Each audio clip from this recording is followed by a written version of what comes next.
I actually got an email from Guide Dog Singapore saying that, oh, the position is open now, and then I got picked for the interview.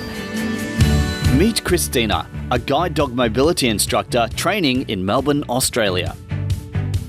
I think there's a lot of work that needs to be done to help people understand being blind or being visually impaired.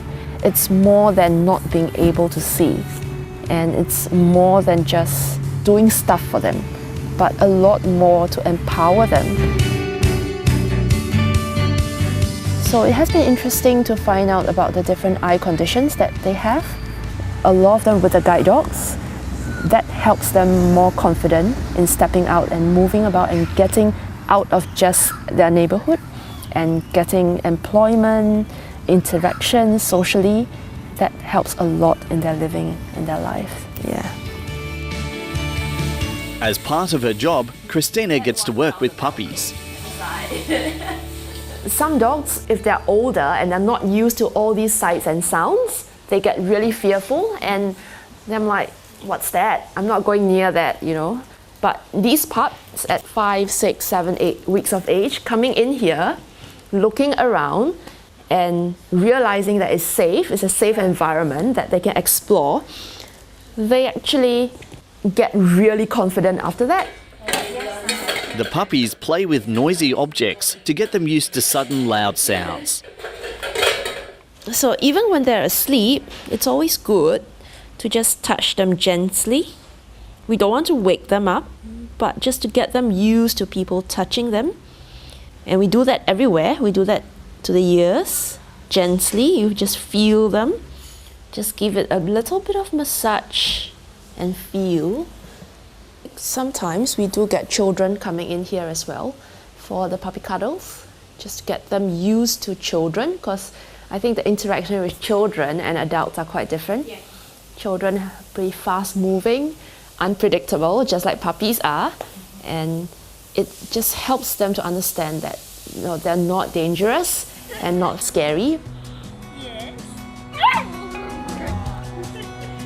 However, it's not all fun and puppy games, and the dogs have lots of learning to do. Within weeks, they are taken on day trips to train to be a guide dog.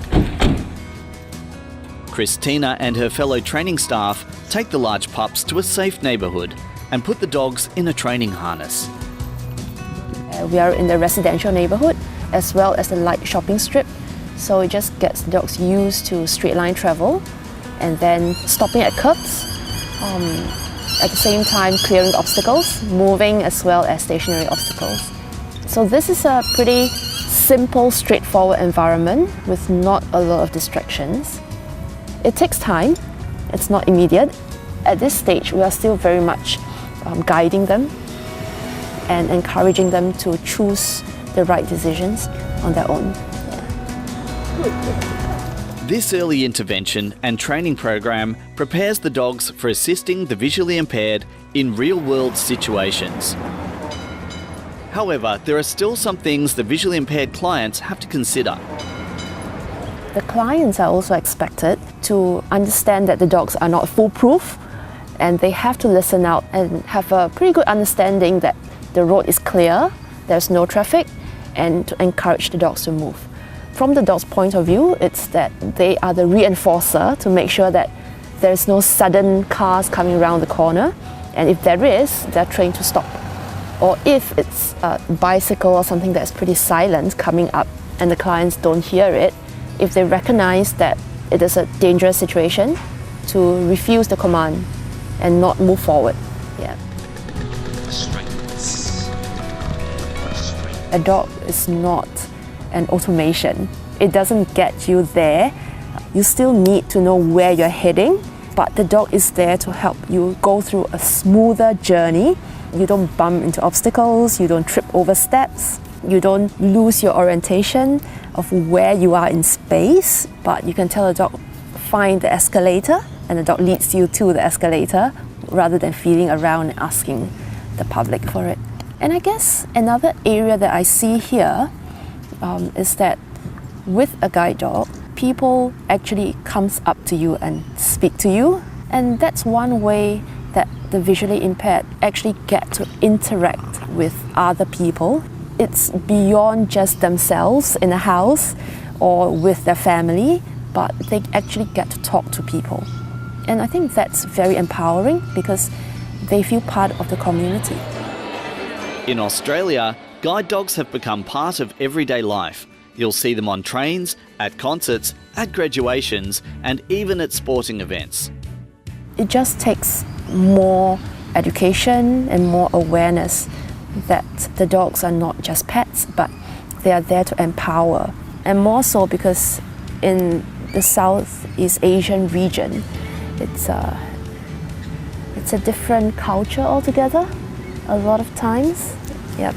So the expectations are quite different in terms of dog handling, in terms of what they expect of behavior in public. Yeah, it's much stricter. A special guide dog graduation ceremony celebrates the end of training and a move into guide dog service. I think at the end it always boils back down to public awareness to get that acceptance of the guide dogs in the public and to have that support of the community in order for a program like this to really work.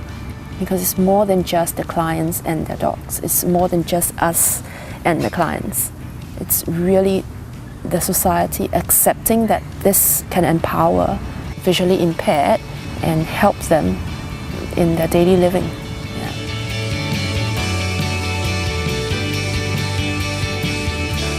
Thank you for watching. This has been a Guide Dogs Singapore presentation with special thanks to Guide Dogs Victoria, Australia.